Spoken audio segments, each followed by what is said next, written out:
మా పరమ తండ్రి యేసుక్రీస్తు ప్రభువా, పరిశుధాత్మ దేవుడా, నిత్యమైన జీవితం కోసం మీలో మమ్మల్ని నివసించబెట్టడానికి కోసం మాకిచ్చిన ఈ జీవితముకే మీకు వందనాలు తెలియచేస్తూ, ఈ జీవితంలో గెలిచి వచ్చిన వారికి ఆ జీవితమును ప్రసాదిస్తూ దానికైన శిక్షణము ఇక్కడ చేపిస్తూ మమ్మల్ని చక్కదిద్దుకుని జీవిత పాఠాల ద్వారా నేర్చుకుని మిమ్మల్ని చేరుకోవడానికి ఇచ్చిన కృప కొరకై వందనాలు తెలియచేస్తూ,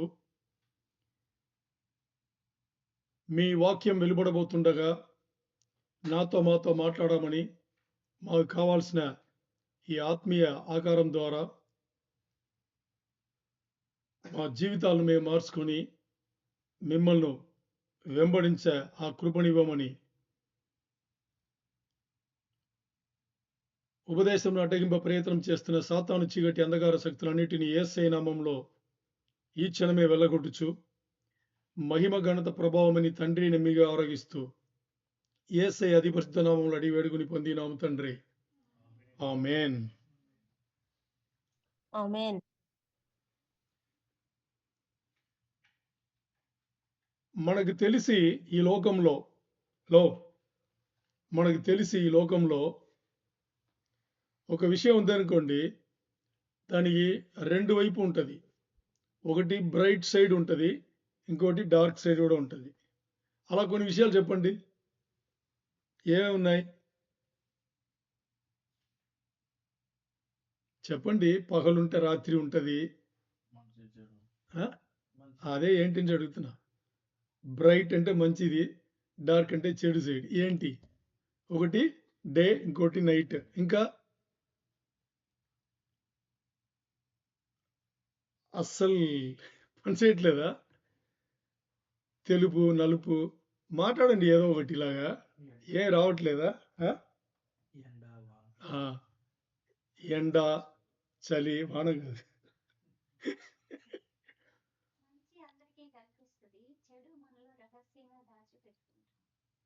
మంచి చెడు, సక్సెస్ ఫెయిలియర్, గెలుపు ఓటమి, ఇంకా ఇలా ఇంకా ఏమేమి ఉంది? చాలా ఉన్నాయి కదా. మెయిన్ ఒకటి ఉంది, దానికోసం మీరు ఏదో చెప్తారనుకుంటే చెప్పట్లేదు. చెప్పండి. మెయిన్ ఒకటి ఉంది. ధనవంతులు, పేదవాళ్ళు, ఇంకా అది మ్యాటర్.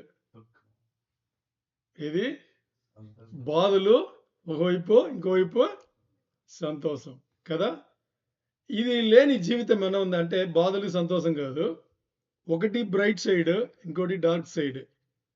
ఒకటి మంచి సైడ్, ఇంకోటి చెడు సైడ్. లేని జీవితం ఉన్నాయి మనకు తెలిసి. ఏదన్నా తీసుకోండి, పాజిటివ్ నెగటివ్, ఇది లేకుండా ఉండదు. పాజిటివ్ని మంచిది అనుకుంటాం, నెగటివ్ని చెడు అనుకుంటాం కదా. సరే, ఇది లేనిది జీవితంలో ఎక్కడ ఏది కూడా ఉండదు. ఒకటి ఇట్టన్నా ఉండాలి, లేకపోతే అట్టన్నా ఉండాలి. మధ్యలో అనేది ఏం లేదండి. బాగా వినండి, మధ్యలో అనేది ఏం లేదు. వాక్యం ప్రకటన గ్రంథంలో తేటగా చెప్పింది. నులివెచ్చనతనం అనేది దేవుని రాజ్యంలో దేవుని బిడ్డలకి లేనే లేదు. నేను ఇటు ఉంటాను, అటు ఉంటాను అనేది లేదు. ఒకటి ఇటువైపు ఉండాలి, లేకపోతే ఏసైనే చెప్తారు, ఒకటి నా వైపున్నా ఉండు, లేకపోతే లోకంగానే వెళ్ళిపో అంటారు. అటు ఇటు ఉండద్దు, ఉండలేవు అని చెప్పేసి. మరి జీవితంలో ఎక్కడ చూసినా కానీ మనకు ఏముంది? ఇటువైపు ఉంది, అటువైపు ఉంది. సరే, ఇప్పుడు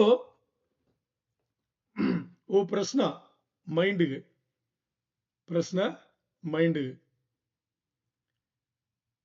బాధలు ఎక్కువ ఉందనుకోండి, అది ఒక సన్నివేశం కదా. సంతోషం ఎక్కువ ఉందనుకోండి, అది ఒక సన్నివేశం. బాధల్లో ఎక్కువ నేర్చుకుంటామా, సంతోషంలో ఎక్కువ నేర్చుకుంటామా? అంతేనా? ఈ వాక్యం అలా ముగించారు. ఆ? బాధల్లోనే ఎక్కువ నేర్చుకుంటాము అనేది. మొదటి పాట పెట్టండి. పాట పాడిన దీంట్లో మొదటి పాట. బాధల్లోనే ఎక్కువ నేర్చుకుంటాం.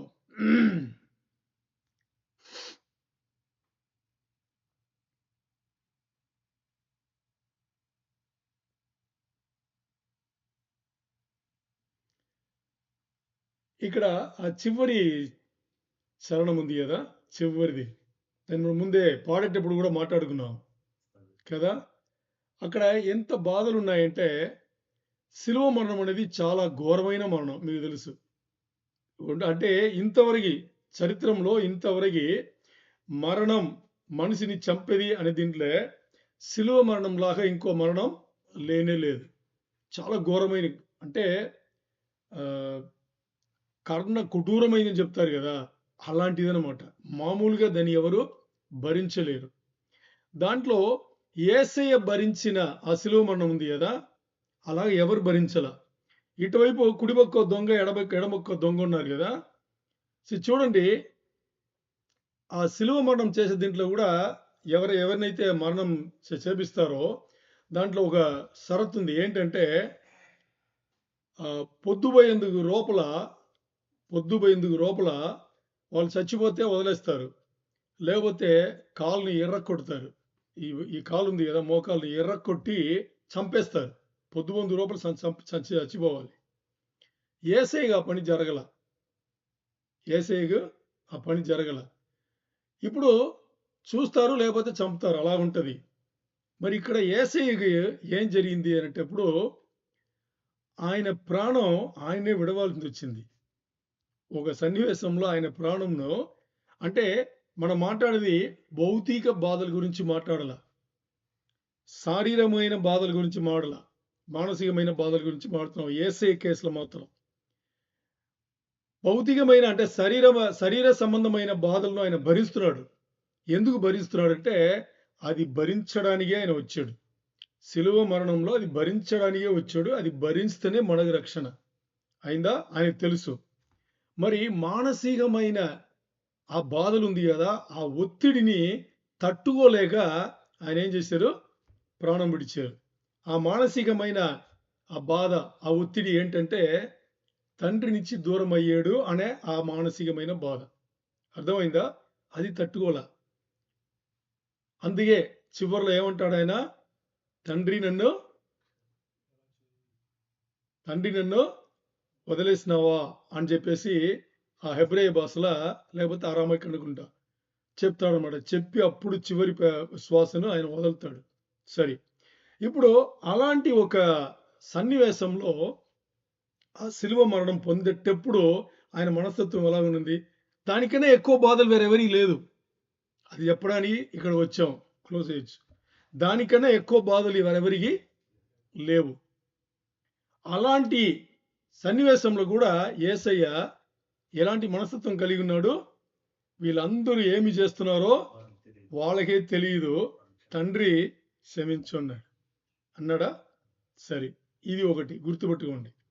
ఇంకోటి, ఈ సుమధుర పాట ఉంది, ఏం పాట అది,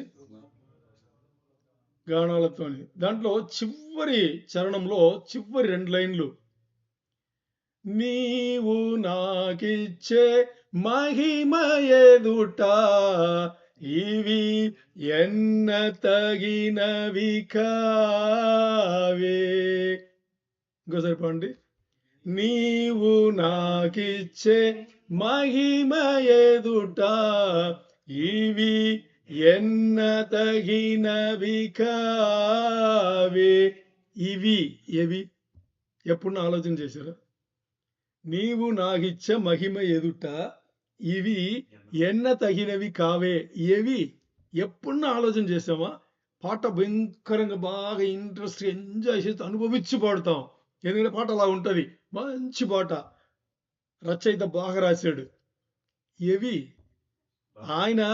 ఆయన మనకిచ్చే ఆ మహిమ ఎదుట ఎవరు, దేవుడు రేపు ఎత్తబడిన గుంపులో మనం వెళ్ళిపోయిన తర్వాత యేసయ్యతో జీవించే జీవితం ఉంది కదా, ఆ జీవితము ఎదుట ఇవి ఎన్నదగినవి కావే అంటే ఈ లోకంలో మనకు జీవితం ఇచ్చి మనల్ని పంపించి మనకు జీవితం ఇచ్చి ఆ జీవితంలో మనను ఇటు అటు తిప్పి ఏదో ఒకటి చేసి మనని చక్కదిద్ది సరిచేసి మనకు వచ్చిన ఇబ్బందులు బాధలు ఇక్కట్లున్నాయే అవి ఇవి ఎన్నదగినవి కావే అంటారు.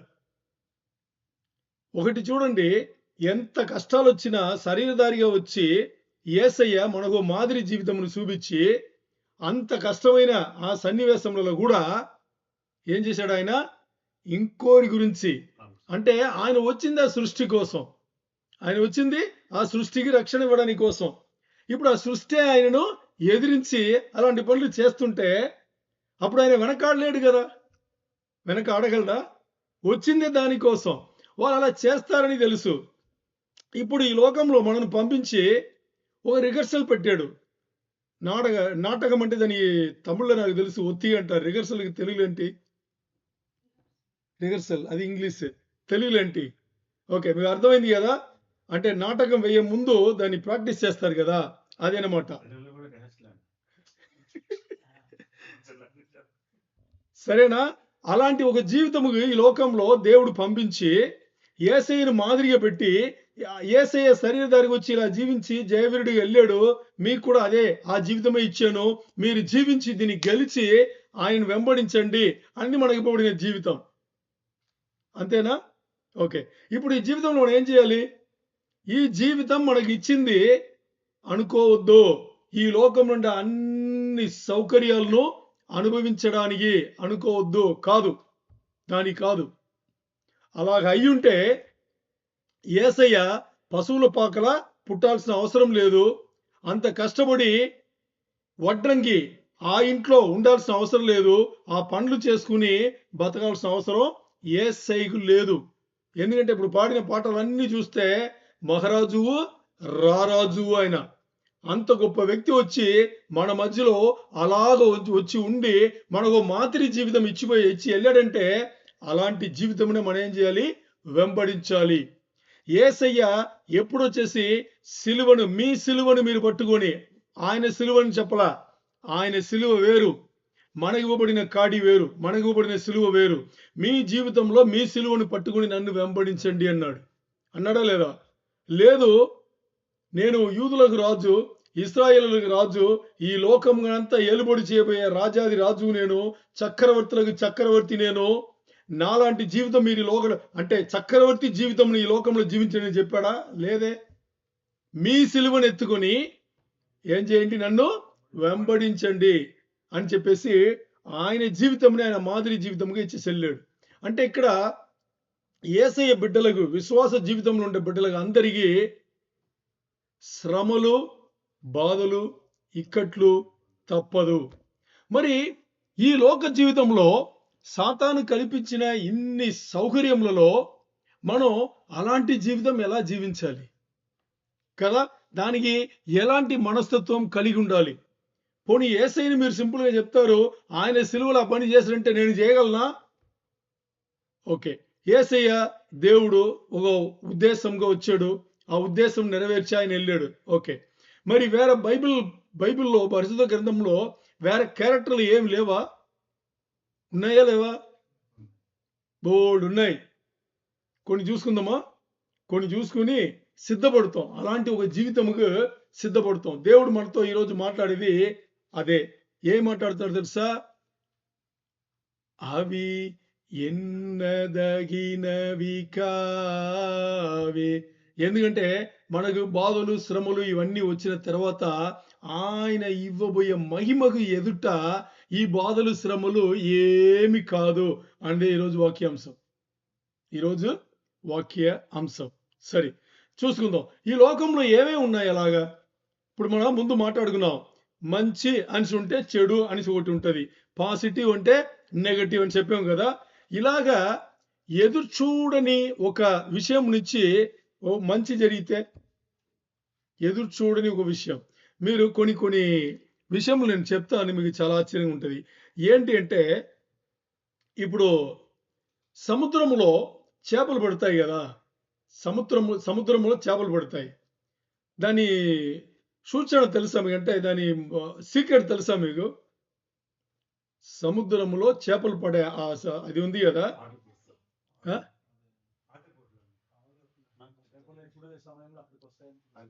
ఆ, మన పడడానికి కాదు. చేపలు ఒక చోట్ల ఉంది అనుకోండి, ఎందుకు ఉంటుంది, అది ఎలా కదులుతుంది, ఏ డైరెక్షన్ లో కదులుతుంది అని ఏమైనా తెలుసా? అది ఎలాగంటే పైన చూస్తే ఏమైనా ఉందా, కలిసి కనిపిస్తుంది మనకి తెలియదు. మరి మ్యాటర్ అంతా పైనే ఉంది, కింద లేదు. మ్యాటర్ అంతా ఎక్కడ ఉంది? పైన ఉంది, కింద లేదు. పైన గాలి కొడతాయి కదా, గాలి పైన ఎంత స్పీడ్గా ఎలా కొడుతుందో దాన్ని బేస్ చేసుకుని లోపల అది కదులుతుందంట. అర్థమైందా మీకు? చూస్తే కనిపిస్తుందా? లోపల మనం ఏం కనిపించట్లా, మరి లోపలే జరుగుతుంది. మరి దాన్ని ప్రభావితం చేసేది పైనుంచి. అసలు చూడండి, ఎక్కడో జరుగుతుంది, దాన్ని కదిలించేది ఏదో ఒకటి. తర్వాత అడవి చెట్లున్నాయి కదా. హలో వినండి, బైబిల్లో ఇప్పుడు పనిలేదు, వినండి. అడవి చెట్లున్నాయా? అడవి చెట్లు, మీరు ఎంతమంది అడవికి వెళ్ళారో ఏమో నాకు తెలియదు, కానీ నేనైతే కొన్ని అడవులకు వెళ్ళాల్సిన పరిస్థితి. మీరు ఒకసారి అరకు వెళ్తే చాలు, ఆటోమేటిక్గా అడవులు తగులుతాయి. ఆ అడవుల్లో చెట్లుండే అడవులు, లేదు ఈ కొడైకెనాల్ ఊటీ లాంటి ప్రదేశం మీరు వెళ్ళారనుకోండి, మీరు ఆటోమేటిక్గా మీరు వెళ్తుంటేనే ఒక పువ్వులు అడవి లేదు. మరి అడవుల్లో చెట్లలో పువ్వులు వస్తాయి, ఎవ్వరి పని రాదు, అది ఎంత బాగుంటాయి తెలుసా. అలాంటి ప్రదేశంలో ఆ చెట్ల దగ్గర నుంచి ఇలాంటి పువ్వులా అని అనిపిస్తాయి. ఆ చెట్లు చూస్తే ఎలాగో ఉంటది, మరి పువ్వులు చూసారా? అర్థమైందా మీకు నేను ఏం మాట్లాడుతున్నానో? ఓకే. ఏదో ఒకటి ఊహించలేని దాని నుంచి ఏదో మంచిది వస్తుంది. మీరు అర్థం చేసుకుంటే నేను మాట్లాడేదన్నీ సృష్టి నుంచే మాట్లాడతా. మనం కూడా సృష్టిలోనే ఉన్నాం, అదేనా? దేవుని సృష్టిలోనే ఉన్నాం. మూడవది వచ్చేసి, భయంకరంగా గాలి కొట్టింది అనుకోండి ఒక దేశంలో, ఆ దేశంలో జబ్బులు ఉండదు తెలుసా మీకు? కొత్త ఉందా ఏంటి, ఎక్కడి నుంచి అని అనుకుంటారేమో. గాలి ఎప్పుడు ఫోర్స్ ఉందనుకోండి, ఒక దేశంలో ఉంటే ఆ దేశంలో జబ్బులే ఉండవు. ఇది నిజం, మీరు ఎక్కడన్నా వెతికి చూసుకోండి, సరేనా? తర్వాత తర్వాత ఇంకో రెండు విషయాలు చెప్తా. నేల ఉంది కదా, నేల, మట్టి నేల. నేల స్ట్రాంగ్ ఉంటుందా, గట్టిగా ఉంటుంది కదా? గట్టినే కదా ఉంటుంది. ఓకే. దీని మెత్తగా చేయడానికి రెండు పద్ధతులు వాడతారు. ఏం వాడతారు? రెండు పద్ధతులు వాడతారు. ఒకటి, ఐస్ గడ్డలు ఉన్నాయా, దాని లోపల పూడుస్తారు, నేలలో పూడ్చేస్తారు. ఐస్ గడ్డలు ఉన్నాయి కదా, బాగా ఐస్ చేసిందని నేలలో పూడ్చేస్తారు. ఓ 2 అడుగులు తవ్వి లోపల పెట్టేస్తారు. ఏమవుతుంది? నీళ్ళవుతుందా? నీళ్ళవే చోట్ల ఎలా ఉంటుంది? గట్టి ఉంటుంది, మెత్తగా ఉంటుందా? అర్థమైందా? సరే. ఇంకో పద్ధతి ఏం తెలుసా? వానపాములు అంటారు కదా. మీరు ఎంత పెద్ద వానపాములు చూశారు?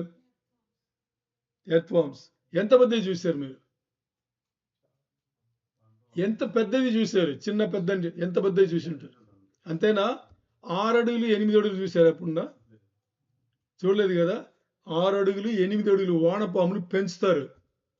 పెంచి ఈ కొండ ప్రాంతములు ఉన్నాయి కదా, కొండ ప్రాంతంలో, అది కూడా ఎలాంటి కొండ ప్రాంతములు అంటే, ఈ ఎత్తుకోకొచ్చి అన్ని బండంతా నీళ్ళలాగా పడిపోయి ఉంటుంది చూడండి.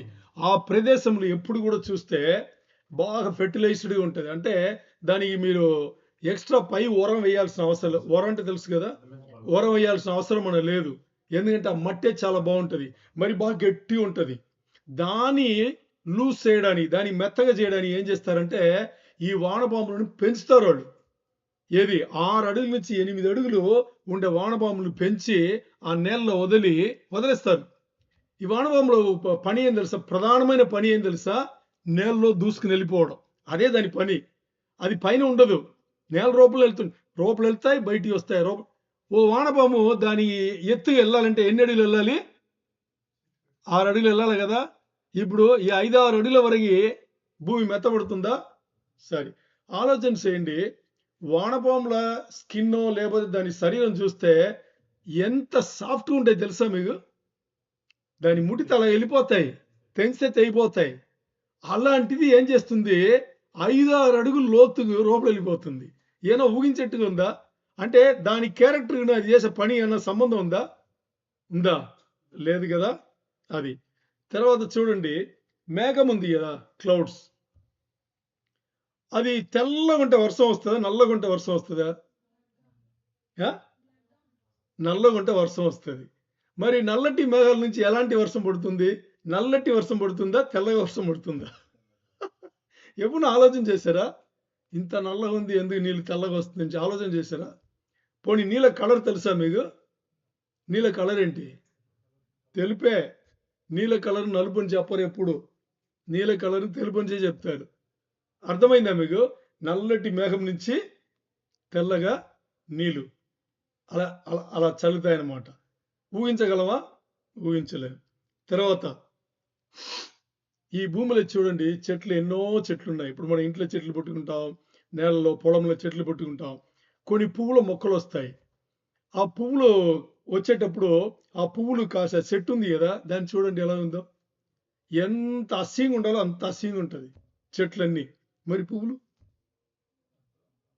కొన్ని చెట్లు బాగుంటది, పువ్వులు బాగుంటది. మరి మిగతా చెట్లు అన్ని చూడండి, చెట్లు అస్సలు ఎక్కడుందని కూడా తెలియదు. కొన్ని అలా అల్లుకుని ఉంటది. మరి దాంట్లో ఉండే పువ్వు, మీరు దేవుడు చూడండి సృష్టిలో మొత్తానికి అలాగే పెట్టాడు. ఎలా పెట్టాడు? ఏదో ఒకటి ఎంతో మంచి చేస్తుంది అనే ఈ అంశమును సృష్టి మొత్తానికి దేవుడు పెట్టాడు. మరి ఇన్నిట్లో పెట్టిన దేవుడు మనిషిలో పెట్టాడా? మనిషిలో పెట్టి ఉండడా?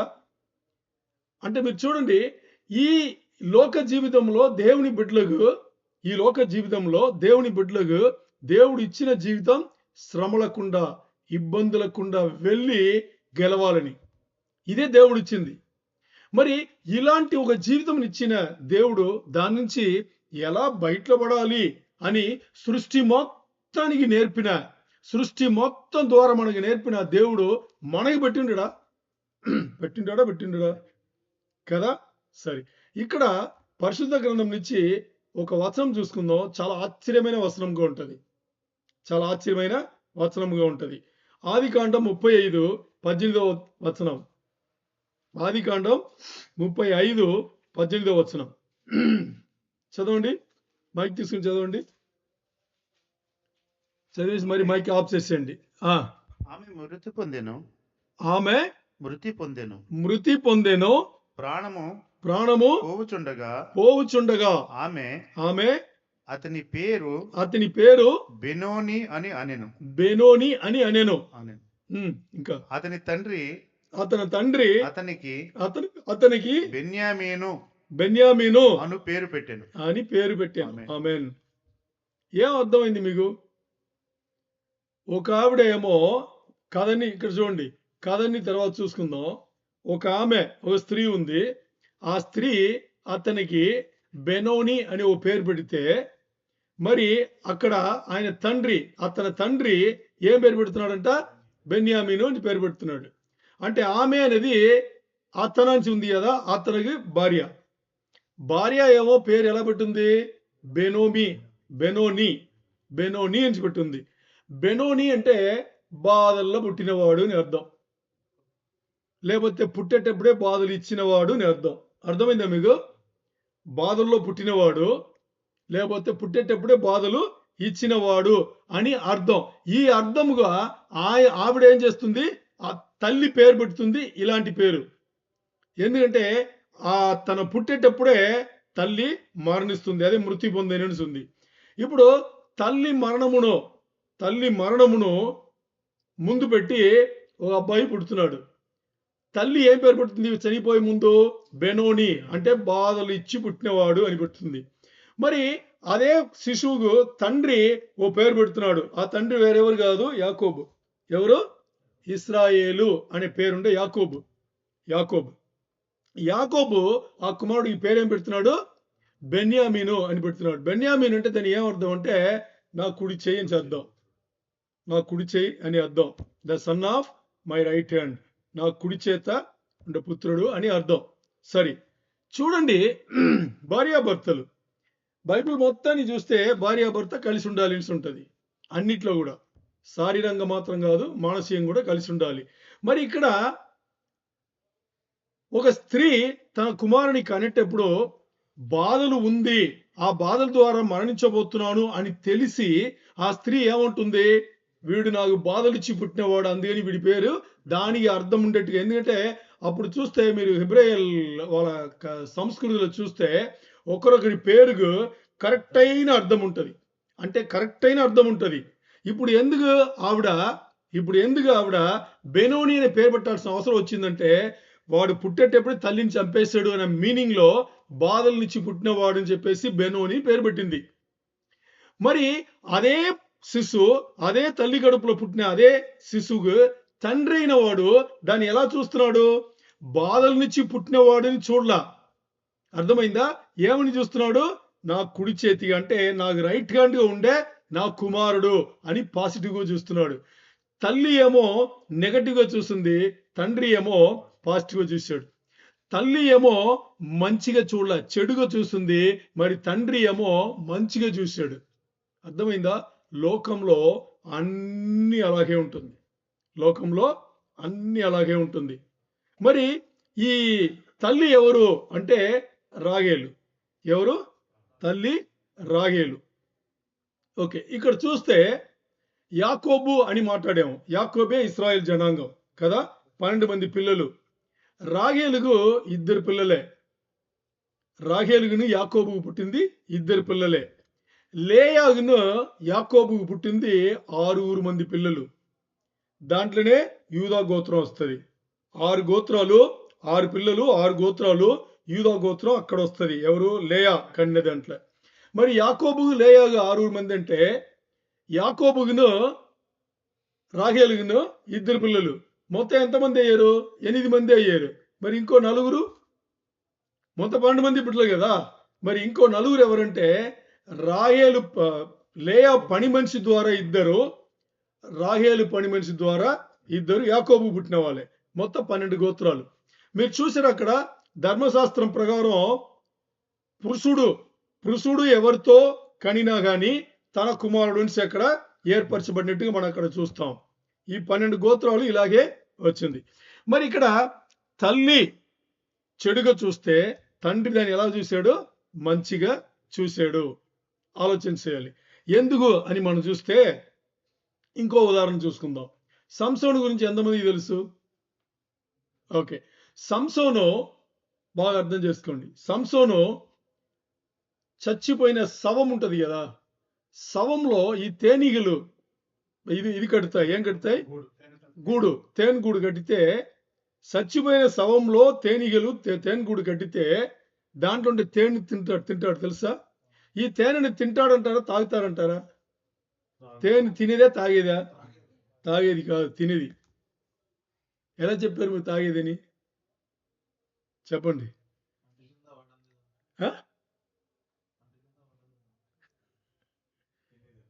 తినేదా తాగేదా చెప్పండి.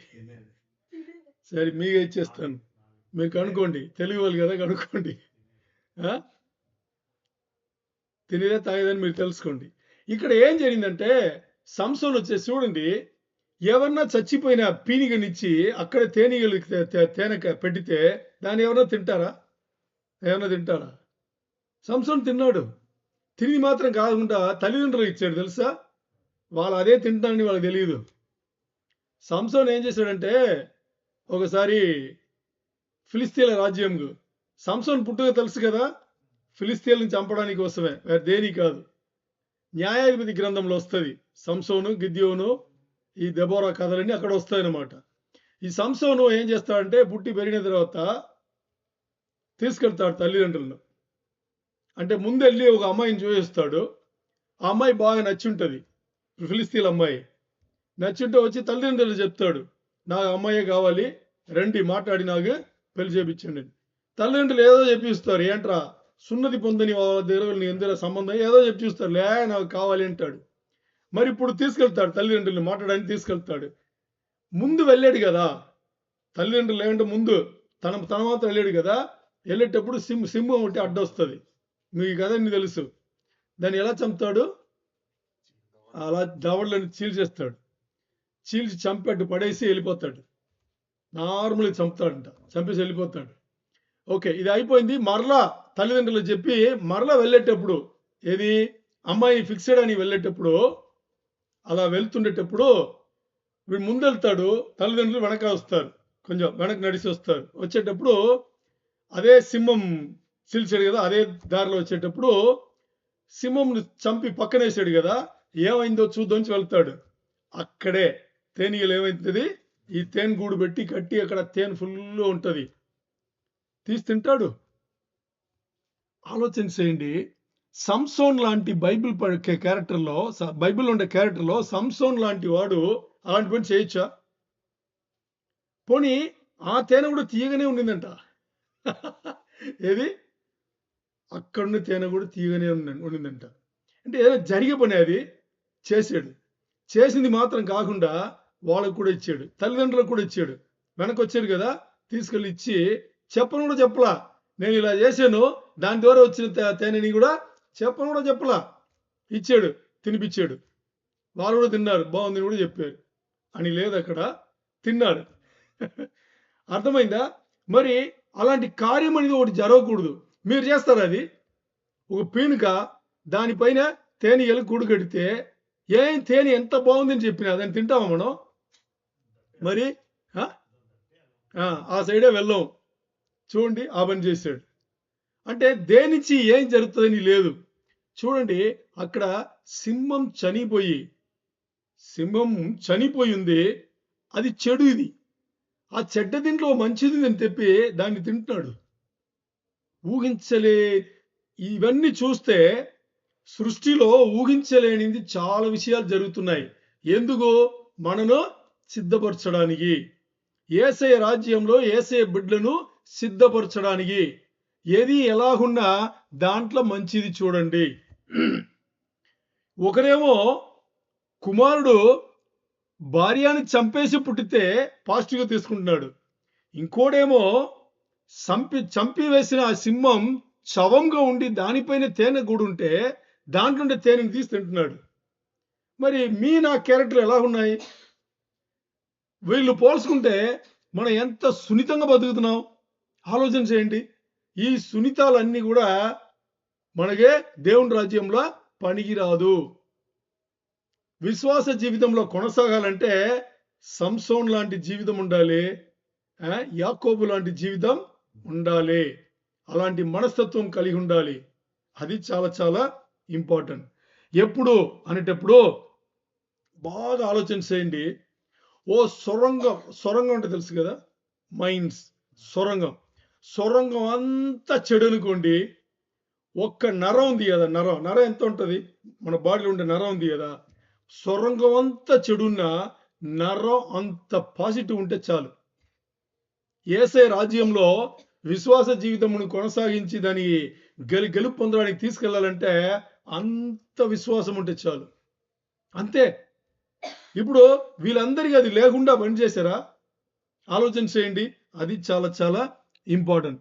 ఇంకోటి చూడండి, మనం ముందే మాట్లాడుకున్నట్టుగా బాధల్లో ఉండే హృదయాలకు, బాగా అర్థం చేసుకుంటే బాధల్లో ఉండే హృదయాలకు తెలిసిన వచ్చే ఐడియాలు ఉన్నాయి కదా, అది సంతోషంలో రాదు, సంతోషంలో ఉండదు.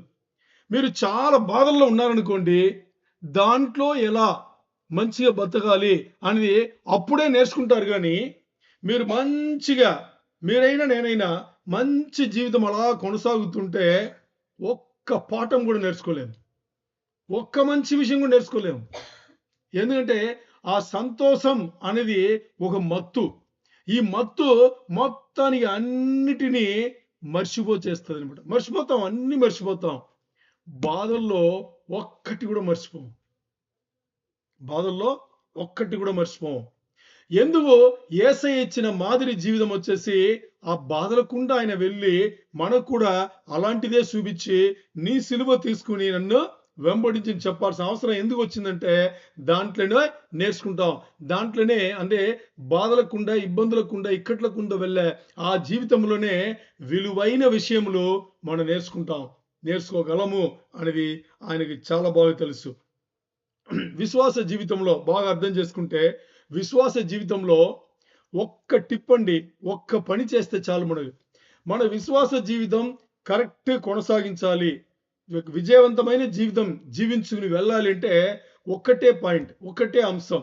ఆ అంశం ఏం తెలుసా? ఆ ఇబ్బంది కుండా ఇక్కట్లకుండా వెళ్ళేటప్పుడు ఏదైతే మనం ఎదుర్కొంటున్నామో అవన్నిటినీ యేసయ్య పైన వేసే ఆ అనుభవం మీకు ఉందా? ఒక్కటి కూడా మీరు యేసయ్య పైన వెయ్యరు. ఎందుకు వెయ్యరు తెలుసా? అలాంటి తలంపే మనకు లేదు. మనం ఏదైతే జీవితంలో ఉన్నామో ఆ జీవితం దేవుడు మనల్ని పరీక్షించడానికి ఇచ్చిన ఆ జీవితం, ఆ పరీక్షలు పెట్టిన ఆ జీవితంలోనే దేవుడే మనకు తోడై ఉండి మనను గెలుపుతున్నాడు అనే థాటే మనకు లేదు. ఆ తలంపు యేసయ్యకు ఉండింది. ఆ తలంపు యేసయ్య ఉండింది. యేసయ్య జీవించిన 33.5 సంవత్సరములలో ప్రతి గడియకు తండ్రిని ఎప్పుడు మర్చిపోలా. ఎంత పని చేస్తున్నా అలా పక్కన వెళ్ళి ప్రార్థన చేస్తాడు. ఏం జరిగినా, ఏమి స్వస్థతలు చేసినా, ఏం బోధ చేసినా, ఏం చేసినా కాసేపటి వెళ్ళిపోతాడు. ఏం చేస్తాడు తెలుసా? తండ్రితో మాట్లాడతాడు. తండ్రి ఆ అనుభూతి పొందుతాడు. తండ్రితో మాట్లాడతారు. తండ్రితో అన్ని చేస్తాడు. మరి 24 గంటల పరిశుద్ధాత్మ దేవుని కలిగి ఉన్నాడు. ఒక్క క్షణం కూడా ఆత్మదేవుని కలిగి ఉండలేదు అని చెప్పడానికి వీలు లేదు. ఆలోచన చేస్తే అలాంటి జీవితమును మన ముందు జీవించేసి అలాంటి పరీక్షను మనకు పెట్టి మీరు కూడా దాంట్లో పాటించండి. దాన్ని పాటించి దేవుని సహాయం తీసుకుని మీరు రండి అని చెప్తే మన జీవితంలో మనం ఏం చేస్తున్నాం? మనమే ముందు పెడుతున్నాం. మనమే అన్ని చేయాలని అనుకుంటున్నాం కాబట్టి, అన్ని మనం చేస్తున్నాం కాబట్టి ఒక పెద్ద పాపం చేస్తున్నాం. ఏం తెలుసా? దేవుని దూరం పెడుతున్నాం. దేవుడి తలంపులే లేకుండా దేవుని దూరం పెట్టేస్తున్నాం. ఉండేదింటేనే పెద్ద పాపం ఏం తెలుసా? మన సొంతంగా మన విషయాలను మనం చేసుకునేదే. సొంతంగా మన విషయాలను మన సొంత ఆలోచన ప్రకారం చేసుకునేదే మనం చేసే పెద్ద తప్పు. ఇక్కడ మనం మాట్లాడేది, ఈరోజు దేవుడు మనతో మాట్లాడేది, మీరు మీ జీవితంలో అంటే విశ్వాస జీవితంలో మీరు ఏమి చేసినా, మీ చిన్న పెద్ద ఏ కష్టములు ఇబ్బందులు ఇక్కట్లైనా కానీ దాన్ని యేసయ్యకు రిలీజ్ చేయండి. యేసయ్యకు రిలీజ్ చేసి ఆ తర్వాత మీరు చేయండి. చేసేది మీరే. మీ ఇష్టానికి మీరు చేయకుండా దేవునికి రిలీజ్ చేసేసి తర్వాత మీరు చేయండి. అప్పుడు దేవుడు ముందెళ్తాడు. మరి దేవుణ్ణి అస్సలు పట్టించుకోకుండా మన ఇష్టాన్ని ప్రకారం మన ప్లాన్ వేసుకుని మనం ముందు వెళ్తే అది మనం చేసినట్టుగా ఉంటది. అప్పుడు దేవుడు అక్కడ మహిమ పడడు. అందుకని దేవుడి నుంచి మనం ఆటోమేటిక్గా దూరం అవుతాం. చాలా చాలా ఇంపార్టెంట్. ఎందుకంటే ఒక విషయం చెప్పి నెక్స్ట్ అంశముకి వెళ్దాం. చూడండి, మరణము కన్నా బాగా వినండి, మరణము కన్నా ఒక మానవుడికి దుఃఖమైన బాధాకరమైన విషయం ఏమన్నా ఉన్నాయా? ఏం లేదు. అందరు భయపడేది మానవ జీవితం, నరులు అందరూ భయపడేది దేనికోసం? మరణం కోసమే. ఏదో చిన్న నొప్పి వచ్చిందనుకోండి, అలాగ ఊహించుకుని చచ్చిపోతానో అని వస్తుంది. ఈ చచ్చిపోతానో అని వచ్చేటప్పుడు కంటి ముందు భార్య కనిపిస్తుంది, కంటి ముందు పిల్లలు కనిపిస్తారు, కంటి ముందు వాళ్ళ భవిష్యత్తులు కనిపిస్తుంది, కంటి ముందు మన ఇల్లు, మన ఊరు, మన వీధి ఇవన్నీ కనిపిస్తాయి. ఇవన్నీ వదిలేసి నేను వెళ్ళిపోవాలా అని ఉంటుంది. కానీ మరణముకు తర్వాత, మరణం ఉంది ముందు, మరణం లేదని కాదు, మరణం అక్కడ ఉంది. దానికి తర్వాత పరలోకంలో మనకు జీవితం ఉందని ఎప్పుడన్నా గుర్తొచ్చిందా మనకు? ఏ ఒక చిన్న నొప్పి బాధ వచ్చేటప్పుడు వెంటనే మన మరణం గురించి, మన చావు గురించి, చచ్చిపోతామో అనే భయం పూర్తి మనం ఆవరించుకుంటే దాని తలంపులనే లోపల వెళ్ళిపోయి ఏం చేస్తున్నాం? దానికి తర్వాత ఉండే దేవుడిచ్చే జీవితం మనం చూడలేకపోతున్నాం. ఎందుకు తెలుసా? ఈ జీవితం అంతా మన కోసమే, మన తలంపులతోనే, మన ప్రణాళిక, మన ఓన్ ప్లాన్స్ తోనే బతికం కాబట్టి ఆ తలంపు రావట్లేదు. ఏ క్షణమైనా ఈ క్షయమైన శరీరమును వదిలి మహిమ శరీరం పొందుకుని మన దేవుడి దగ్గర వెళ్ళిపోతామో అనే ఇది మనకి లేనే లేదు. అది రావాలి అనేటప్పుడు ఇక్కడ రిహర్సల్ జరుగుతుంది కదా. ఈ రిహర్సల్‌లా మనతో ఎవరుండాలి? మన జీవితంలో ఎవరుండాలి? యేసయ్య ఉండాలి. ఇప్పుడు యేసయ్యని కలుపుకునే జీవితంలో యేసయ్య తలంపులతో ఉంటాం. మరి ఆ తలంపులే లేకుండా ఈ జీవితం నేనే జీవించాలి, నేనే సాధించాలి, నేనే ఈ జాబ్ తీసుకోవాలి, దాంట్లో ఇంక్రిమెంట్ నాకు రావాలి, నేను ఇంత కష్టపడాలి, అంత కష్టపడాలి, అన్ని మన ఇవన్నీ జీవితంలో జరుగుతాయి. యేసయ్యని ముందు పెట్టి ఇంకా బాగా జరుగుతాయి. లేదు, మీ ప్లాన్స్‌లే మారుస్తాడు ఆయన. ఆయన ముందు పెడితే మిమ్మల్ని మీ జీవిత విధానాన్నే మార్చి ఎక్కడికో తీసుకెళ్తాడు. మరి అలాంటి తలంపులు మనకు లేదు. అది లేదు అనేటప్పుడు మరణముకి నెక్స్ట్ స్టెప్, ఇంకో మెట్టులో మనకి పునరుద్ధానమైన ఒక జీవితం, మన పునరుద్ధానులు అయి ఉండే ఒక జీవితం ఉంది. మనకు తెలియట్లా. మనకి మరణం అని కనిపించేటప్పుడు అది మొత్తాన్ని ఒక గోడలాగా ఏం చేస్తుంది? అది అన్నింటినీ దాచేస్తుంది. దాని తర్వాత ఉండే ఆ పునరుద్ధానులు అయిన తర్వాత ఉండే జీవితం మనకి కనిపించట్లేదు. అందుకే ఇవి ఎన్నదగినవి కావే అనేది మనకి అస్సలు అర్థం కావట్లేదు. ఆ ఇవి అనేది ఈ మరణముకు తర్వాత ఉండే పునరుద్ధానం అనే ఒక జీవితం ఉంది కదా. ఆ జీవితంలో ఇవి ఏముండదు, గుర్తే ఉండదు, అస్సలు గుర్తుండదు. పడిన బాధలు మరి పడితేనే కదా. ఇంకో డేంజర్ అయిన విషయం చెప్తా. ఏ ఒక్క వ్యక్తి అయితే, ఏ ఒక్క విశ్వాసి అయితే విశ్వాస జీవితంలో దేవుడు లేకుండా జీవించారో బాగా అర్థం చేసుకోండి.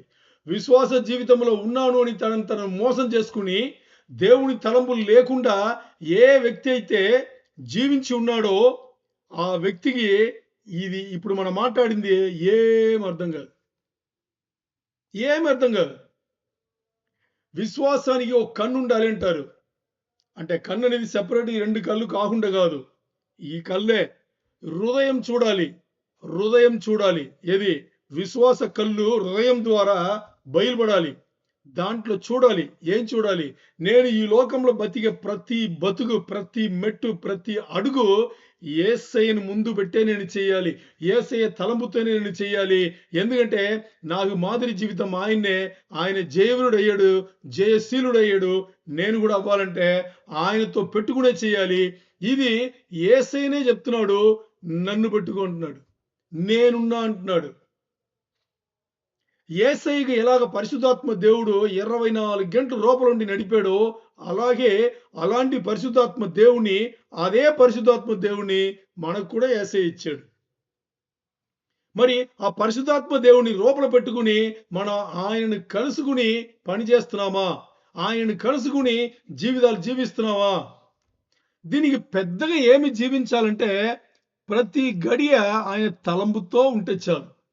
ఏది మన ముందు వచ్చినా ఆయన తలంపుతో చేస్తే చాలు. అప్పుడు మరణం అనే ఆ మనకి గోడగానే ఉన్నా, మరణం అనే గోడగానే ఉన్నా దాని తర్వాత ఉన్న పునరుద్ధానమైన జీవితం ఈ కళ్ళు చూడదు, ఈ కళ్ళు చూస్తాయి.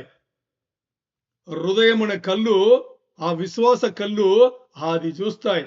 నాకు ఉంది అది చూడాలంటే ఆ రూపంలో పరిశుద్ధాత్మని కెలకాలి. ఆ పరిశుద్ధాత్మ దేవుడు మనకి చెప్పాలి, నీకు ఇదేంటి, ఇది ఏం కాదు, దీని తన్ను ఇది పోతాయి, దాని తర్వాత నీకు పునరుద్ధానమైన ఒక జీవితం అక్కడ ఉంది, యేసయ్య పునరుద్ధారణ అయ్యాడు కదా, ఆ జీవితంలో కలిసిపోతావు అనే ఆ విశ్వాసం ఇచ్చేది రూపంలో ఉండే పరిశుద్ధాత్మ దేవుడు. ఆ విశ్వాస కళ్ళను మనకి ఇప్పి చూపించేది పరిశుద్ధాత్మ దేవుడు. అలాంటి జీవితం మనం కలిగి ఉండాలనేది చాలా చాలా ఇంపార్టెంట్. అలాంటి జీవితములు కలిగి ఉంటే మన లోపల కలిగే బెనోనిలను మనం చంపేస్తాం.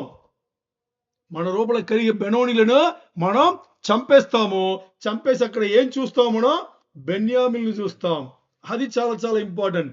ఇప్పుడు మన జీవితంలో, విశ్వాస జీవితంలో మన విజయవంతమైన జీవితం జీవించాలంటే మనకి ప్రతిసారి బెన్యామిలు పుట్టాలా, లేదు ప్రతిసారి బెనోనిలు పుట్టాలా, లేదు బెన్యామిలు పుట్టాలా? ఆలోచన చేయండి. బాధలు ఇచ్చే వాళ్ళుగా మనం మారిపోయి మన జీవితం వెళ్ళాలా, లేదు మన కుడి చేతిగా, అంటే తండ్రి కుడిపాసనంలో యేసయ్య కూర్చుంటే యేసయ్య కుడిపాసనం మనం కూర్చోమన్నాడు, కూర్చోబెట్టేసాడు ఆల్రెడీ. అలాంటి చోటుకి వెళ్ళిపోవాలా, అలాంటి తలంపులు కలిగి ఉండాలా అనేది ఎవరి దగ్గర ఉంది అని ఆలోచన చేయండి. ఆ జీవితం మనకి ఇవ్వబడింది. దాని దాని సెలెక్ట్ చేసుకునే స్వేచ్ఛ సంకల్పం మనకే ఇవ్వబడింది. అది ఎవరు ఫోర్స్ చేయరు. అర్థమైందా? ఓకే. ఇప్పుడు మనం ఇది పాత నిబంధన గ్రంథం. మరి ఈ అంశంలో కొత్త నిబంధన ఏం చెప్తుంది? ఈ అంశంలో కొత్త నిబంధన ఏం చెప్తుంది? చూద్దామా? చూద్దాం. అపోస్తల కార్యంలో 14వ అధ్యాయంలో అపోస్తల కార్యంలో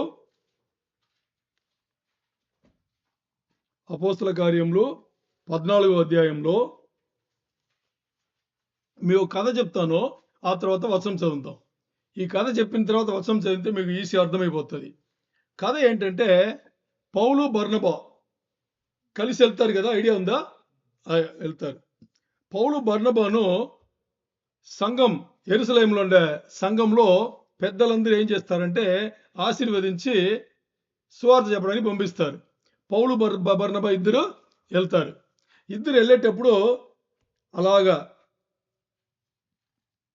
ముందు పౌలు ఇశ్రాయేల్ జనాంగంకి చెప్తారు. అక్కడ పులిసిపోతాయి. నువ్వెవడరా అని అడుగుతారు. అప్పుడు అన్యుల దగ్గర తిరుగుతాడు. ఇప్పుడు ముందుగా ఇద్దరు కలిసి ఐకానియం నుంచి వస్తారు. ఆ ఊరికి వస్తారు. ఆ ఊరికి వస్తే ఆ ఊర్లో యూదులు వాళ్ళను లెక్క చేయరు. లెక్క చేయంటే తరుగుతారు. కాదు నువ్వు చెప్పకూడదని చెప్పేసి. మరి సిరియాలుండే అంత్యోక్యకు వెళ్తారు. ఆ తర్వాత అక్కడి నుంచి అంత్యోక్యకు వస్తారు. అక్కడ సపోర్ట్ ఉండదు. అంత్యోక్యలో కూడా సపోర్ట్ ఉండదు. మరి అక్కడి నుంచి ఏం చేస్తారు?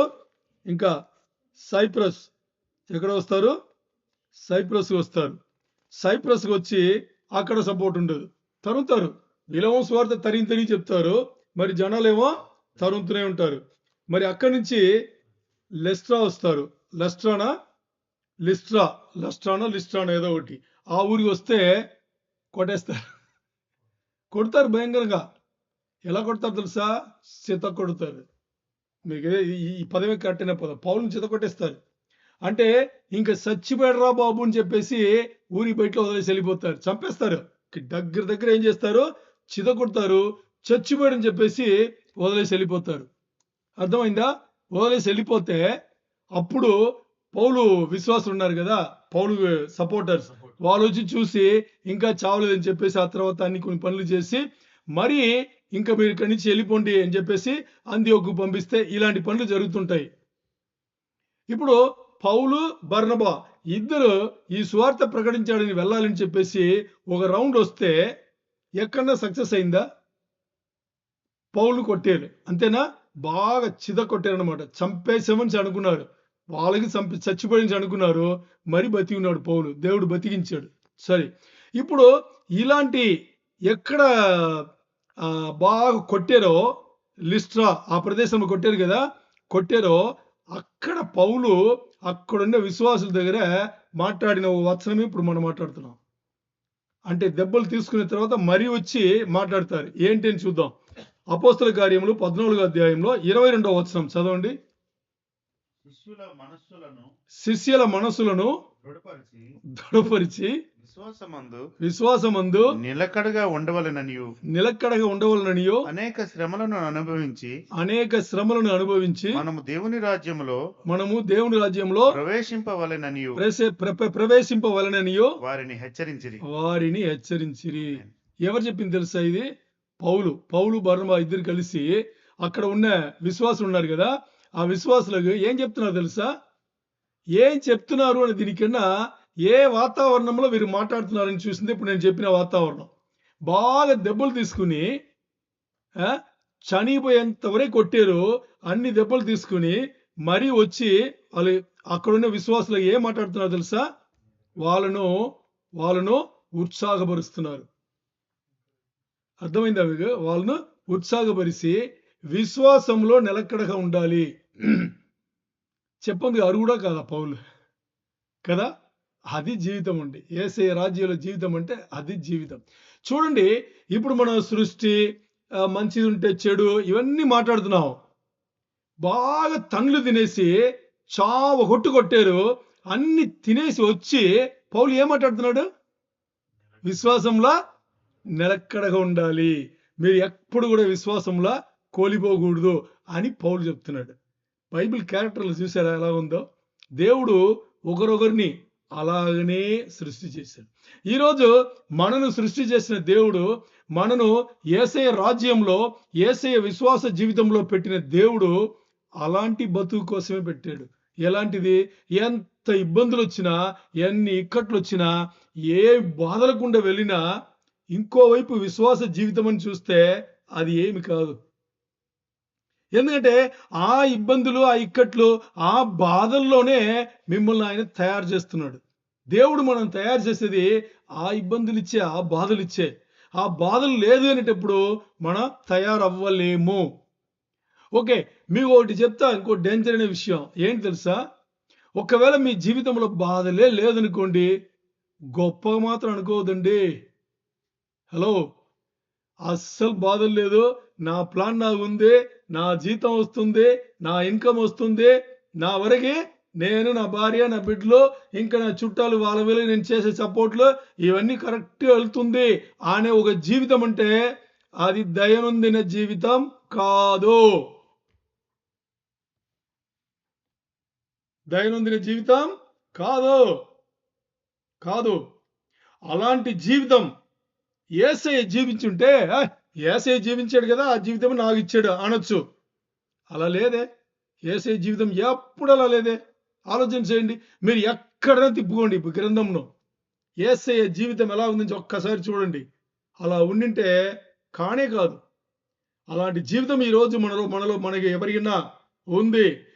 నేను ఇబ్బందులు, ఇక్కట్లు, బాధలు అనగానే దయచేసి ఇలా అర్థం చేసుకోవద్దు. ఎలాగా? భౌతిక ఇబ్బందులు మాత్రం కాదు, మానసిక ఇబ్బందులు కలిపే నేను మాట్లాడుతున్నా.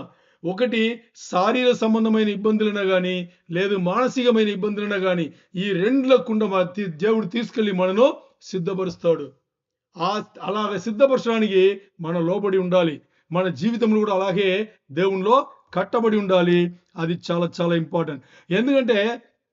ఎందుకంటే దేవుని ప్రణాళికలో ఎక్కడ కూడా తన బిడ్డలను శోధించడు అని లేనే లేదు. ఎక్కడ ఉందా? మీరు చూడండి, మీరు తీసుకోండి, ఎక్కడైనా చూసుకోండి.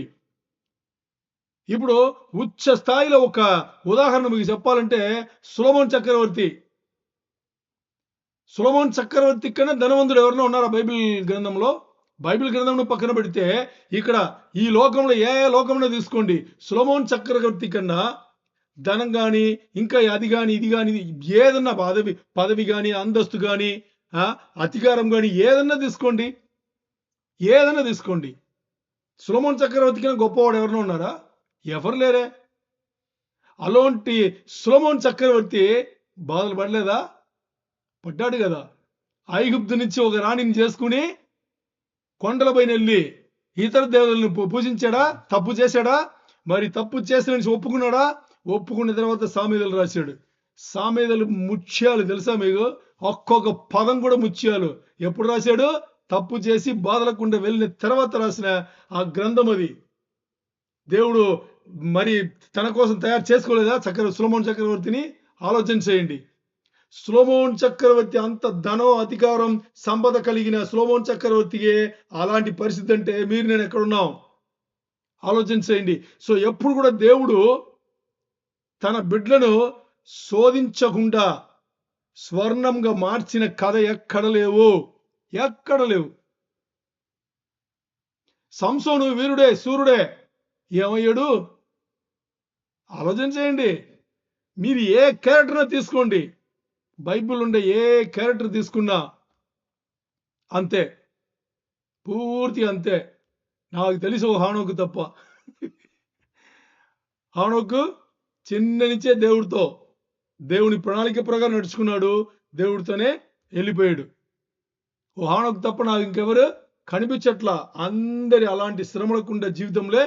సో దేవుని ప్రణాళికలో, దేవుని రాజ్యంలో, దేవుని విశ్వాస బిడ్డలు ఎవరి కూడా సౌకర్యమైన ఒక జీవితమును కల్పించి దాంట్లోనే అన్ని నేర్పి అలాగ పునరుద్ధరణ వాళ్ళు ఎవ్వరు లేదు, అవ్వబోయే వాళ్ళు కూడా ఎవరు ఉండరు. ఎందుకంటే అది యేసయ్యకే లేదు. యేసయ్యగా ఇవ్వాల, తండ్రి యేసయ్యగా ఇవ్వాల. ఎందుకు యేసయ్యని ఇవ్వలేదంటే యేసయ్యని సృష్టికి మాదిరిగా పంపించాడు దేవుడు. ఆ మాదిరి జీవితంను చక్కగా చేసి యేసయ్య వెళ్ళిపోయాడు, పైన పునరుద్ధారై వెళ్ళిపోయాడు. అందుకని అలాంటిది మనకు ఎప్పుడు వద్దు. ఎప్పుడు చూసినా దేవుని బిడ్డలకు శ్రమలు, ఇబ్బందులు, ఇక్కట్లు తప్పదు. అది దేవుడు అనుమతించిందే. దేవుడు అనుమతించిందే.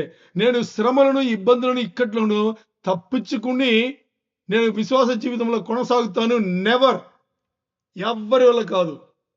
అలాగ అయ్యుంటే ముందు యేసయ్య జీవితం అలాగ మనకి ఇచ్చుండరు. చాలా చాలా ఇంపార్టెంట్. ఎందుకనేటప్పుడు సృష్టికర్త సృష్టి చాలా అద్భుతంగా చేశాడా లేదా?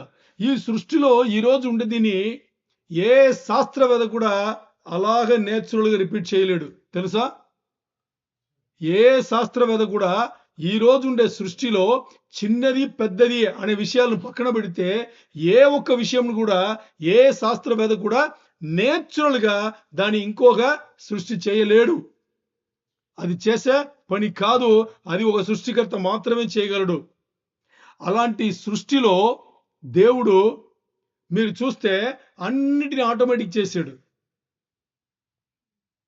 గాలి, నీరు, వాన, ఎండ, ఆలోచన చేయండి. అన్నిని ఆటోమేటిక్ చేశాడు. అదది దాని సమయంలో వచ్చి పని చేసి వెళ్ళిపోతాయి. దేవుడు ఏమైనా పైన కూర్చుని దానిలో ఏమైనా చేస్తున్నాడా? డైరెక్షన్ ఏం లేవు. ఒక్కసారి ఒక్క మాట నువ్వు ఇది అన్నాడు, దాంతో అయిపోయింది. మీరు చూసారా? సూర్యుడు ఉదయిస్తాడా? ఓకే. ఒకరోజు చూస్తే కరెక్ట్ ఇటు లేచి కరెక్ట్ అటు పడతాడు. ఒకరోజు చూడండి ఇంకొంచెం ఇటు వచ్చి ఇటు పడతాడు. ఇంకో రోజు ఇంక తోసి 6 నెలలు చూడండి ఇటున్న సూర్యుడు ఇటు లేస్తాడు. ఎవరు చెప్పారనుకున్నారు? ఒక్కసారి దేవుడు చెప్పాడు, నీ పని ఇదని. 6 స్థానములు ఇవ్వబడింది సూర్యుడుకు. ఇటు 3 అలా మూవ్ అయ్యి ఇటు మరి రావాలి. ఇలా మూవ్ అయ్యి మధ్యలో మరి ఇలా మూవ్ అయ్యి ఇటు. ఇది ఒక్కసారి ఆ దేవదూత అర్థం చేసుకోవాలి. అది లెగాలంటే ముందు దేవదూత నడవాలి. బుక్ ఆఫ్ ఎనాక్ చదివితే తెలుస్తుంది. గాలి అలా లెగాలంటే దేవదూత రావాలి. దాని వెనకాలే గాలి రావాలి. అర్థమైందా మీకు? నీళ్ళు అంతే, ఎండ అంతే, మేఘములు ఇలా కమ్ముతుందా అంతే. అన్ని ఒక్కసారి దేవుని ప్రణాళిక అనుకున్నాడు, జరుగుతుంది అంతే. దాని సమయంలో జరుగుతుందా లేదా? ఎన్ని ఉన్నాయండి నక్షత్రములు? తెలీదు. ఎందుకు తెలీదు? లెక్క పట్టేందుకు మనకే లేదు, సోమత లేదు. నక్షత్రములు చిన్నది పెద్దది ఎన్నో ఉన్నాయి. ఆకాశ గగనాల్లో ఏవో ఉన్నాయి. మరి అదేది దాని పని ఆ టైంలో కరెక్ట్ చేసుకెళ్తుందా? మన జీవితం కూడా దేవుడు అలాగే పెట్టాడు. ఏం పెట్టాడు తెలుసా? పుట్టేటప్పుడు ఏం జరగాలి, కాస్త పెద్ద అయితే ఏం జరగాలి, ఇంకొంత పెద్ద అయితే ఏం జరగాలి, ఎప్పుడు నన్ను తెలుసుకుంటాడు, ఆ తెలుసుకున్న తర్వాత వీళ్ళు నాలో మల్లుకోవడానికి, నన్ను ఎరగడానికి, నన్ను చేరుకోవడానికి ఏ సమయంలో ఏమేమి ఆ జీవితంలో రావాలి అనేది ఒక్కసారి జగత్పునాది వేయబడక ముందు, అమ్మ కడుపులో మన పిండమును పెట్టక ముందు దేవుడు అనుకున్నాడు. అంతే జరుగుతాయి. మన కూర్చుని ఇది నాకు చాలా కష్టం ఉంది, నేను చేయలేని ఒక హాస్పిటల్ పడుకున్నా ఆయన అనుకుంటే జరుగుతాయి. ఏమన్నా చేసుకోండి, ఎంత ఖర్చున్నా పెట్టుకోండి, సంపాదించింది అన్ని పెట్టండి. అమ్మ నాన్న తాతలు ముత్తాతలు పెట్టిన సంపాదన అన్ని పెట్టి కూడా మీరు ఏ శిక్షణ చేసుకోండి, ఏ ఒక ట్రీట్మెంట్ అయినా చేసుకోండి. ఆయన ఏమనుకున్నాడో, ఎప్పుడు అనుకున్నాడు? అమ్మ కడుపులా పెట్టక ముందు అనుకున్నాడు. అదే జరుగుతాయి. దానికి లోబడితే దేవుడు అర్థమవుతాడు. ఇది ఈ విషయం అర్థం చేసుకుని, విశ్వాస బిడ్డలు ఈ విషయం అర్థం చేసుకుని ఇలాంటి జీవితముకు లోబడితే దేవుడు అర్థమవుతాడు. మరి ఇది ఏమో అర్థం చేసుకోకుండా మన ఇష్టానుసారంగా మన సొంత తలంపులు కలిగి మన సొంత దారిలో మనం వచ్చేసి జీవితాలను సెట్ చేసుకోవాలని వెళ్తుంటే ఎంత దూరం వెళ్తావు? నీ ఎంత శక్తి ఉందో అంత దూరం వెళ్తావు, అంతే కదా. నీ శక్తి ఎంతవరకు? ఒక 60, 70, 80 అంతే కదా. దాని తర్వాత వెళ్ళగలమా? ఏది నేను మాట్లాడేది భౌతిక శరీరం చెప్పలా, మానసిక శరీరం చెప్తున్నా. మీ మనసే అనుకుంటా, మీ తలంపులే అనుకుంటా ఎంతవరకు వెళ్ళగలదు చెప్పండి? ఎంత కెపాసిటీ ఉంది మీకు చెప్పండి? మీ మీ తలంపులు ఎంతవరకు మీరు పారవేయగలరు? ఒక ఒక సిచ్యువేషన్, ఒక సన్నివేశం వచ్చేటప్పుడు అన్నీ ఆగిపోవాలి కదా. అదే కదా మానవ జీవితం. ఆ జీవితమునే అర్థవంతమైన జీవితముగా, విజయవంతమైన జీవితముగా, విశ్వాస జీవితముగా దాన్ని మార్చుకుని ఆయనను ముందు పెట్టి మీ విషయములు అన్నిటినీ ఆయన పైన వేసి, ఆయన మీ విషయాలను అన్ని ఆయన పైన వేసుకున్నాడా లేదా? వేసుకున్నాడు కాబట్టే కదా విశ్వాస జీవితం అంటే ఏమని అర్థమైంది. ఈరోజు కాస్త కూస్త యేసయ్య మనకు అర్థమయ్యాడంటే మన కోసం ఆయన మన స్థానములో ఆయన మరణించాడు, మన పాపములన్నీ తీసుకున్నాడు, తండ్రికి దగ్గర చేర్చాడు. ఇవన్నీ మనకు కొంతన్నా అర్థమైంది అంటే ఎందువల్ల అర్థమైంది? మన తలంపులతో మన సొంత దారిలో మన జీవితం జీవిస్తుంటే అర్థమైందా? లేదు కొంచెం ఉన్నా లేదు ఆయన దేవుడు, ఆయన మాట నేను వినాలి అనే తలమును కొంచెం తీసుకుని దాని వల్ల మనకు అర్థమైందా? ఆలోచన చేయండి. సో ఇక్కడ ఏ చిన్న పెద్ద విషయమైనా కానీ ఆయన పైన వేసుకుని వెళ్ళిపోవాల్సిందే. లేదు అనేటప్పుడు ఆలోచన చేస్తే జీవితంలో పుట్టిన దాని నుంచి మరలా దేవుడితో మనం కలిసే వరకు దేవుడు ముందే మన జీవితం ఇలాగే వెళుతాయి, ఇలా వెళితే ఇది జరుగుతాయి అని ఆయన ముందే దాన్ని ఫ్రీజ్ చేసాడు. ఆయన ప్రణాళికలో అది ఫ్రీజ్ అయింది. ఫ్రీజ్ అంటే కదలదు, అంతే, దాంతో అయిపోయింది. అదే జరుగుతాయి. దాన్ని మార్చివేసే ప్రయత్నాలు ఏదన్నా చేసేటప్పుడు దేవుడు ఏం చేశాడు తెలుసా? శిక్షణము అనే ఓ పదం వాడుతాడు. ట్రైనింగ్లో పెడతాడు మనను. ట్రైనింగ్లో ఈ ట్రైనింగ్ అనగానే మామూలు మన కమెంట్లో మనకి ఇచ్చే ట్రైనింగ్లు కాదు, అది ఈజీ చేసేస్తాం. మిలిటరీలో ఓ ట్రైనింగ్ ఇస్తారు. ఆ ట్రైనింగ్ గుర్తు రావాలి. ఇప్పుడు మిమ్మల్ని ఉదయం 5 గంటలకు లెగమంటే కొంచెం కష్టమే కదా, కష్టమే. ఈ మంచు, ఈ చలి, ఈ ఎండ ఏం ఉండదు వాళ్ళకి.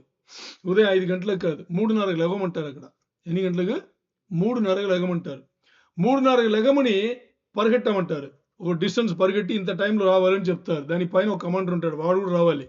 ఓకే, పరిగెట్టమన్నారు, పరిగెట్టేస్తాం. లేచి పరిగెట్టి వచ్చేయండి అంటే పరిగెట్టి వచ్చేస్తాం. మరి వెనకాల 20 కేజీలు పెట్టి పరిగెట్టనంటే ఏం చేస్తారు మీరు? పరిగెడతారా లేదా? పరిగెట్టాలి, ఎందుకంటే వాడు ఉన్నాడు అక్కడ, లేకపోతే రిమార్క్ రాస్తాడు. ఇప్పుడు పరిగెడతాం. ఇప్పుడు ఏమన్నా వాడు ఫస్ట్ వస్తాడు కదా, 100 మంది పరిగెడితే వాడు ఫస్ట్ వస్తాడు కదా.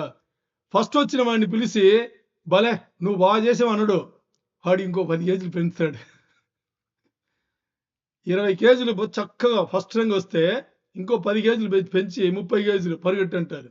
ఆ 30 కేజీలు వాడికి మాత్రం కాదు. వాడు ఎలా చూస్తాడు తెలుసా కమాండర్? వీడి వల్ల అయితే నీ వల్ల ఎందుకు అవ్వట్లా, అందరి పట్ల 10 ఎక్స్ట్రా అంటాడు. 20 కేజీలుగా పరిగెట్టలేని వాళ్ళు ఉన్నారు, ఇప్పుడు 10 కేజీలు ఎక్స్ట్రా పెడతాడు. మీరు ఆలోచన చేస్తారా ఆ జీవితం ఎలాగుందని? ఇప్పుడు మనం ఏం చేస్తున్నాం తెలుసా? మన విశ్వాస జీవితంలో ఈ భారాలు మనకి చెందినవి కాదు, అది యేసయ్య తీసుకున్నాడు. మరి ఇప్పుడు మనం ఏం చేస్తున్నాం? నీ ఎందుకు యేసయ్యా, నేనే మోస్తా అని చెప్పేసి ప్రతిసారి మనకు వచ్చే ఇబ్బందులు అన్నిటినీ మనపైనే వేసుకుని మనమే మోసుకుని మనమే పరిగెడుతున్నాం. ఇది అవసరంలా. దేవుడు చెప్పేది అది. నీకు కేజీ 2 కేజీ 5 10 అది కాదు, ఎంత వచ్చినా నా పైన వేసేయి అంటున్నాడు యేసయ్య. నీకు ఏ భారాలు, ఇబ్బందులు, ఇక్కట్లు, బాధలు ఏదున్నా కానీ నా పైన వేసేయి, నన్ను ముందు నడవబెట్టు. ఎందుకంటే నేను నీ ముందు మాదిరి జీవితం జీవించి ఈ లోక జీవితం గెలిచి నేను మరణించి పునరుద్ధానుడు అయిన వాడిని. నన్ను వెంబడించు, నన్ను ముందు పెట్టేయి, నేను నీ ముందు వెళ్తా అంటే దాని ఏమర్థం అంటే యేసయ్య మార్గం ముందు ఉంది, దాన్ని చూసి మనం వెళ్ళమంటారు. యేసయ్య ముందు వెళ్ళేదని ఏమనుకున్నారు? యేసయ్య ముందు వెళ్ళేది అంటే దానికి అర్థం ఏంటి అనుకున్నారు? యేసయ్యని అలా మానసికంగా పిలిచి అయ్యా నువ్వు ముందుకు వెళ్ళని మీరు ఊహించుకున్నది కాదు. యేసయ్య నడిచిన బాటలో ఆ తలంపుతో మనం నడుస్తాం అంతే. దానికి యేసయ్య ఆమేన్ అంటాడు. లోపల పరిశుద్ధాత్మ గైడ్ చేస్తాడు. ఒక అడుగు పెడతారా, ఇంకో అడుగు చూపిస్తాడు. మీరు ఈ అడుగు పెట్టలేదనుకోండి, ముందు అడుగు కనిపించదు. ఆత్మదేవుని విశ్వాసంతో ఒక్క అడుగు పెట్టండి, ఇంకో అడుగు కనిపిస్తాయి. ఆ అడుగు పెట్టండి, ఇంకో అడుగు అలాగే తీసుకెళ్తాడు. బాగా ఆ గజ చీకటి ఏమంటారు, కఠిన చీకటి. కఠిన చీకటిలో టార్చ్ కొడితే ఎంత దూరం కనిపిస్తాయి? అంతే కదా, ఆ టార్చ్ కెపాసిటీ. మరి ఓ 2 స్టెప్పులు ముందెళ్తే ఇంకా కొంచెం ముందు, అలాగనమాట. పరిశుద్ధాత్మ దేవుడు ఎప్పుడు అంతే. ఎందుకు తెలుసా? నన్ను కలిగి ఉన్నాడా లేదా? ఆత్మదేవుడు చూసేది ఎప్పుడు నా తలంపు కలిగి ఉన్నాడా లేదా. నా తలంపు కలిగి ఉంటే నేను కొంతగా నేను చూపిస్తూనే ఉంటా. ఎప్పుడన్నా మర్చిపోడంటే ఆయనకి అనిపించదు అంతే. అదేనమాట. సో ఇక్కడ విశ్వాస జీవితంలో కొనసాగించేది అనేది, యేసయ్య ఒక జీవితం జీవించి మరణమును గెలిచి లోకమును గెలిచి పునరుద్ధరణయ్యాడు. అట్టి గొప్ప జీవితమును మనకిచ్చాడు. ఆయన తలముతో, ఆయన మనకిచ్చిన పరిశుద్ధాత్మ దేవుని సహాయంతో అలాంటి జీవితమే ఆయన వెళ్ళిన బాటల మనం కూడా వెళ్ళాలి. ఆ విశ్వాస జీవితం మనం కూడా కొనసాగించాలనేది చాలా చాలా ఇంపార్టెంట్. అందుకని దేవుడు సృష్టిలో రక్షణ కింద వచ్చిన వాళ్ళను బాధలు లేకుండా, ఇబ్బందులు లేకుండా, శిక్షణములు లేకుండా ఎవరిని చక్కదిద్దినట్టుగా లేనే లేదు. చరిత్రములు లేదు, మనకు కూడా అది ఉండదు. సో అందుకని ఇది చాలా చాలా ఇంపార్టెంట్. ఇప్పుడు యేసయ్య బిడ్డలకు, దేవుని బిడ్డలకు, విశ్వాస బిడ్డలకు ఒక మంచి స్ట్రాంగ్ పాయింట్ ఏంటంటే, మన ముందు ఆయన వెళ్ళి ఉన్నాడు. ఆయన సన్నిధి మనకు ఉంది. ఆయన జీవిత పాఠం మనకు ముందు అలాగే ఉంది. మన కొత్తగా ఏమి చేయాల్సిన అవసరం లేదు. దాంతో పాటు ఇంకోటి ఉంది, దేవుని కృప మనకు కలిగి ఉన్నాం. ఎందుకంటే ఎప్పుడు యేసయ్యని రక్షకుడు అని ఒప్పుకున్నామో, ఎప్పుడు యేసయ్యను రక్షకుడు నుంచి ఒప్పుకున్నామో, అప్పుడు దేవుని కృప ఆటోమేటిక్గా మనను వెంబడిస్తూనే ఉంటది. ఇంకోటి, ఆయన ఉదాహరణ ముందే అది మనకు ఎన్నో బోధలు ఇస్తాయి. యేసయ్య జీవించిన జీవితం ఉంది కదా, ఆ ఉదాహరణమైన జీవితం మనకి ఎన్నో బోధలు ఇస్తాయి. ఇన్ని సపోర్ట్ మనం పెట్టుకునే మనం యేసయ్యలో ఆనుకుని వెళ్ళాల్సిన జీవితంలో మనం కలిగి ఉన్నాం. అందుకని నీవు నాకిచ్చే మహిమ ఎదుట అవి ఎన్న తగినవి కావే. అంటే మన మరణం తర్వాత ఆయనతో చేరుకోపోయే ఆ జీవితం ఉంది కదా, మనం మరణించిన తర్వాత మరణం అనేది యేసయ్య మధ్యాకాశం ముందు వస్తే మన మరణం చూస్తాం. బాగా అర్థం చేసుకోండి, ఈ తేడా ఎప్పుడు తెలుసుకోవాలి. యేసయ్య మధ్యాకాశంకి వచ్చి సంఘమును తీసుకురావడానికి వస్తాడు కదా, తన వధువును తీసుకురావడానికి వచ్చేటప్పుడు దానికన్నా ముందు మనం మరణిస్తేనే మన మరణం చూస్తాం. లేదు, మన బతి ఉండేటప్పుడే, మనం బతి ఉండేటప్పుడే యేసయ్య మధ్యాకాశం వచ్చేటప్పుడు అంటే మన మరణాన్ని చూడం. మొదటి మరణాన్ని చూడం, రెండో మరణం కూడా చూడం, 2 మరణాలు కూడా చూడం. అందుకనే నా ఎప్పుడు తలంపు కలిగినా యేసయ్యా ఇప్పుడు రావా, యేసయ్యా ఇప్పుడు రావా అనే తలంపు ఎప్పుడు కలిగే ఉంటది. ఎందుకంటే ఈ లోకంలో మరణమును చూడాలని నేను అనుకోలా. అర్థమైందా? మరణం చూడకుండానే యేసయ్యను కలిసిపోవాలి అనే ఆ ఉద్దేశంతో మనం అందరూ ఎప్పుడు కూడా ఆ తలంపు కలిగే బతకాలి. అది చాలా చాలా ఇంపార్టెంట్. లేదు అనేటప్పుడు యేసయ్య రా ముందే మనం మరణిస్తున్నాము అనేటప్పుడు ఆ మరణం చూస్తాం. అర్థమైందా? ఈ మరణం చూసేటప్పుడు మనకి మరణం కనిపించకూడదు. బాగా అర్థం చేసుకోండి. మరణం అనే ఈ పదం ఉన్నా కానీ ఈ మరణం మనకు కనిపించకూడదు. మరణం వస్తాయా? వస్తాయి. ఎందుకు వస్తాయి చెప్పండి? ఈ లోకంలో సృష్టింపబడిన ప్రతి మానవుడికి మరణం తప్పదు. మోసే గొప్ప దైవజనుడు, యెహోషువ, అబ్రహాము, నోవాహు వీళ్ళందరినీ చూడండి, అలా తీసుకురండి.